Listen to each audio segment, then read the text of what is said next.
Hello, hello, hello. How are you today? Um, I wanted to talk about mastering your boundaries. And we're going to do this as a part one because there's so much to it. Maybe there's not so much to actually learning how to effectively create a boundary, but why don't we, you know, have boundaries and why don't we enforce them and so many other aspects that we're just not taught about. So I thought I would break this up so it's not so overwhelming. Just give some pieces and chunks. So I'm just going to call this Mastering Your Boundaries Part 1. So grab a pen because I'm going to have two questions for you at the end of this so that you can be thinking about things during the week. And next week I will come with part 2. So if you are watching this live, be sure to do a hashtag live. If you're watching the replay, do hashtag replay. Lets me know what's going on, which is just fine. You can watch it whenever you want to. But it's just good information. And I also think it's good for you. You know what? I don't know why it's good for you. So I'm just going to drop that because I was going to try to give you a reason to do it because I'm asking. That's the bottom line. That's why I'm asking. I would like for you to do it because I'm just asking you. If it's live, put live. If it's a replay, put hashtag replay. All right. So remember, grab your ink pen. So what do you do? What do you experience? What does it feel like for you when people act in ways that challenge your dignity and respect? That's a really powerful question. You can write that one down if you want. I will repeat it toward the end. But it's like, what do you do when people violate or challenge your dignity and respect? And there's a variety of things that come to mind as far as the physicality of us. You know, we have a body reaction. We may short breath, we might furrow our brows. We might recoil in fear. It's a lot of body stuff. We may have like anger feelings or maybe victim feelings so there's this physical aspect and then there's this emotional aspect and the two go hand in hand. Our feelings and our emotions and our needs just go hand in hand on everything. And so it's like, what we feel is indicative of what our needs are and what needs are or are not getting met. So when someone does violate or challenge our dignity and respect, there are some of our needs that are just not getting met. So, um, you know, uh, it's a really good question about what happens. What do you do when this happens? Because there's this thing that who gives them the right to act that way, whether we say that out loud or to a friend or deep inside of ourselves. And I hate to say it, but the answer is we do. We actually give people the right. We allow people to do things because we don't know how to respond. And when we don't know how to respond, we may lash out, and what we get back is another lashing, which makes us feel even less than we did a moment ago. So most of the time, we just keep it inside and we don't say anything. It is a learned behavior, okay? So don't feel like you're bad or wrong. Don't feel like there's something wrong with you or that you should know how to do things differently. You shouldn't. We should only know how to do it differently when and if we're taught.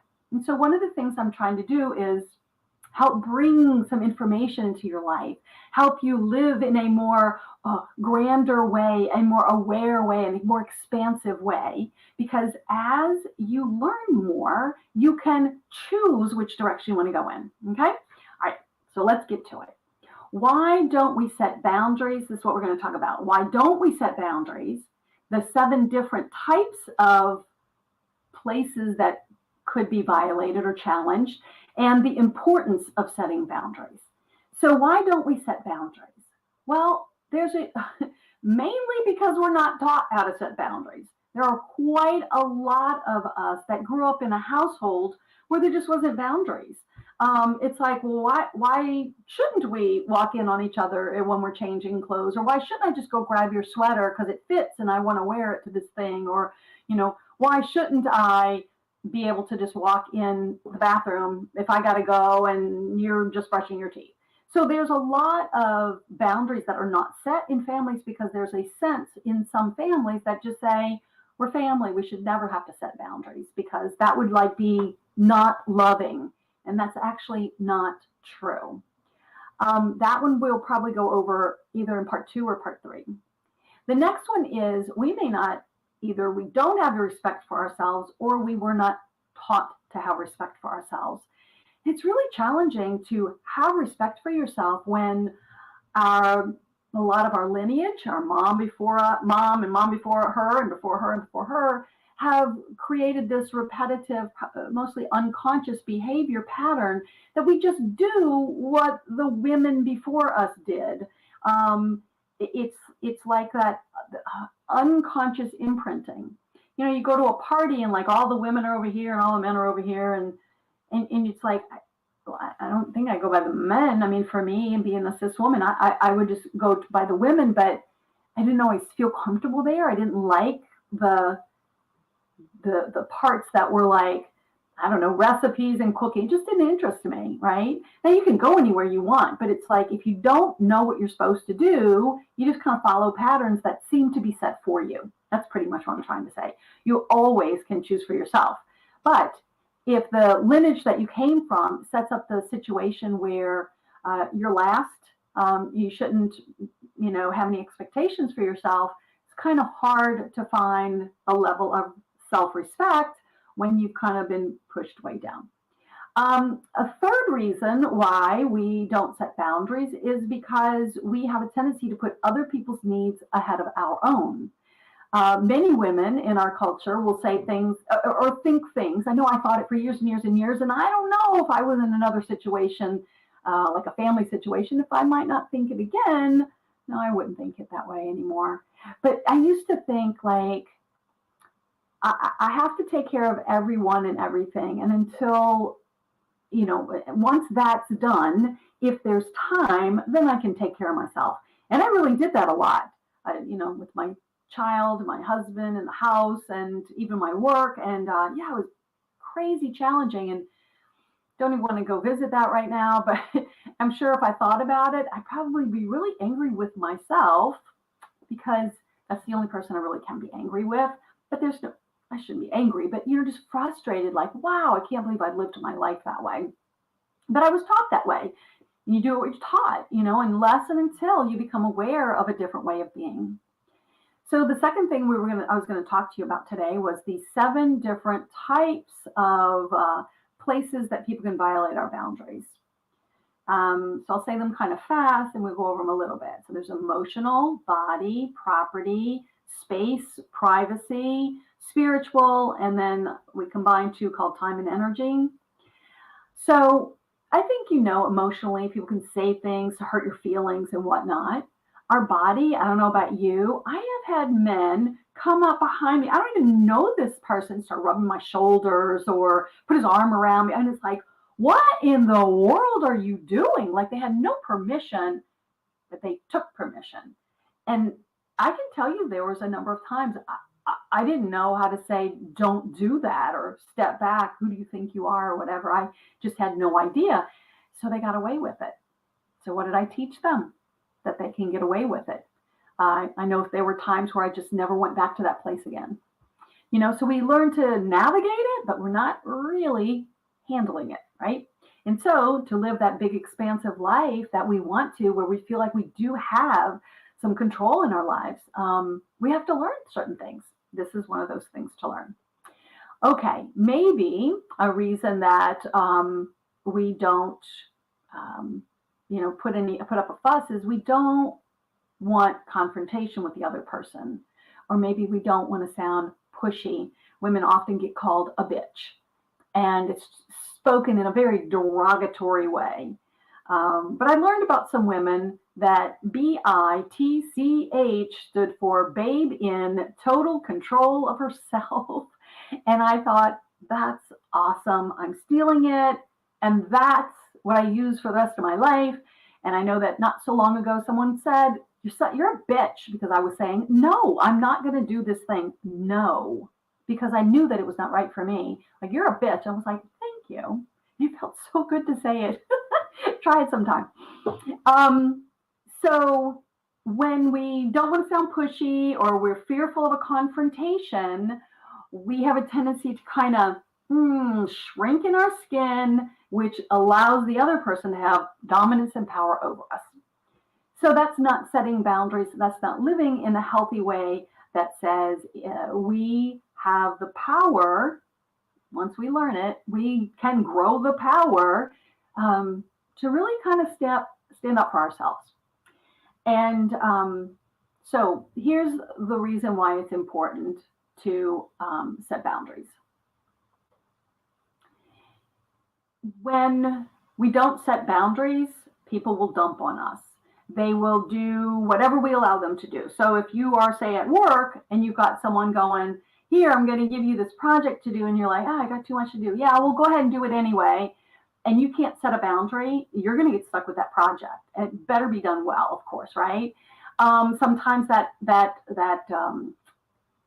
over accepting, not being able to say no when you mean no, will happen in our families, near families, so partners or kids, parents, or it could be even further out with going into friends, etc. People that may, hey, come help me paint this room, and then you get there and there's a whole lot more going on where you got to take out the furniture and do all these other things, and there's just these little things that we can do, so that not that we mind helping our friends, but it's like there's a way we can help them be more clear with us, right? So we're setting little boundaries about clarity.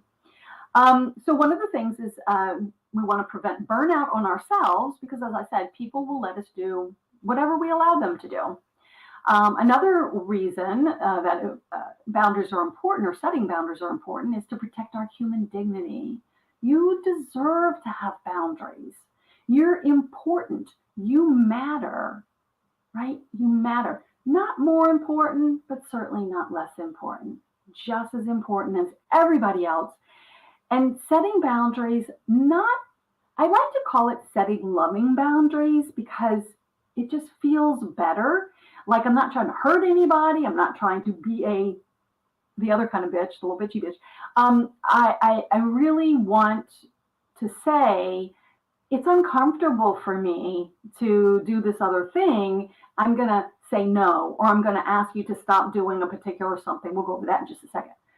And the other one is to help you better align with your own needs and values. What? I can do that? Like, yes, you can. You have permission. We don't think we have permission because people don't give us permission. We have to take permission. We have to give ourselves permission. And there's nothing wrong with it. It's not bad. It's not wrong. It's not selfish. If you go too far, maybe it is egotistical, but then it's gone too far.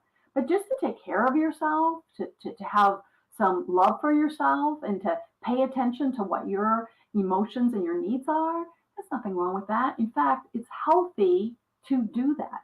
Okay? So I'm pausing this as part number one, and I'm going to tell you what we talked about, and that is why we don't set boundaries. And there's a variety of reasons, mostly because we weren't taught, or because we might be a little afraid to. The second one is that there's seven different areas, right? And like I said, emotional. Oh, I didn't really go over it that much though, but your emotions, your body. That's what I said, someone touching you. Your property, if somebody takes something from you, it could be your stapler, an ink pen. It's still yours and somebody took it. Your space. Oh, that one's a big one for me. Don't violate my space. I get really, really grumpy. My privacy, big time. It's like if the door's closed, don't just walk in, right? It's really important to me. For some people, it's your spirit, your spirituality, which includes, of course, religion or whatever. But, don't violate my spirit. That's mine, right? And other people don't have the right to determine that part for me.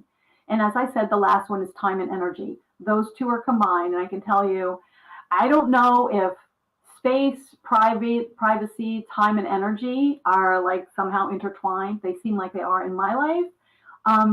But those really, really bring out the BIDCH.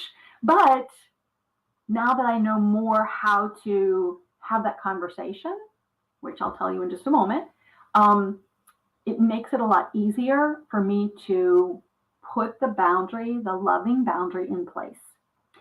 Okay, so let's see. All right, just remember, if you're watching live, put in hashtag live. And if you're watching the replay, put in hashtag replay. All right, so the last one is the importance of setting boundaries. And so we talked about preventing burnout, that you deserve it because you deserve to have and protect your own human dignity and to better align with your needs and values. So next week, as I said, I'm going to do Master Your Boundaries Part 2, and I'll share how to effectively communicate your boundaries to another person, help you to overcome some common blocks, like what stops us. I don't mean what I talked about today. This is a little bit different, like what stops me from being able to do that. And the 4-step process that I talked to you about setting loving boundaries. And I had asked you earlier to grab an ink pen. So I'm going to say 2 sentences in just a moment, but I'm going to say a little bit more here while you're grabbing your ink pen. During the week, see what comes up for you. See if there are any places in your life that you may say, I would like to set a boundary there. I think that would be beneficial for me. It could be something that drives you crazy that somebody else does. Maybe you've got someone in your life that interrupts you, or I'll say violates. You can use whatever word you want, your personal space. It could be imposing their needs and wants on you. I know that somebody used to say, come with me, come with me, come with me, come with me, because they didn't want to go somewhere by themselves. They felt uncomfortable. And so their need to have someone with them was like imposed on me, like come, so it was very challenging. Another might be somebody that treats you like a child. It's like they really need to stop that, right? So how do I set a boundary on like my parent or my aunt or somebody to not treat me as a child, but in a loving way where they're not insulted? We can do that. We got to learn how, but we can do that. Could be the tone of voice that somebody uses. Maybe it's a nasty tone or it's dismissive or something, and we can set a loving boundary about that, including how will I act when that person does that. So we'll talk about that next week. So here's the questions that I had to ask. The first one is, and I'll repeat these a couple times. In fact, I will also put them in this chat here. The first one is, where do I experience upset and frustration? Where do I experience upset and frustration that just might get better if I could feel comfortable? I don't know why I put it twice. That just might get better if I could feel comfortable setting a boundary. And the second question is, what is my intention for wanting to set that boundary? What's going on? Because identifying that is critical in making it more successful. Okay? So again, in the comments, it does say the 2 questions, which is, where do I experience upset and frustration in my life? And that just might get better if I could set a comfortable or feel comfortable setting a boundary. And the second one is, what is my intention for setting that boundary? All right. So I will see you next week, same place, same time, here on my Facebook page, which is going to be changing names soon. I've been realizing that what I do is women's self-mastery, and so I'm kind of switching a lot of stuff over to that. So I'm excited about what's to come, but I can't say too much just yet because it's not put together. So I'll just stop talking about it. I'm just excited about it. So hope to see you next week, same time, same place, right here, no matter what it's being called. I'll be putting out links and everything to it, and 2 p.m. Central Time. And I'm Deb Pearson. I used to say helping you become more awesome on the inside, but now I'm saying helping you master your emotions and yourself. Until then, I'll see you guys later. Bye.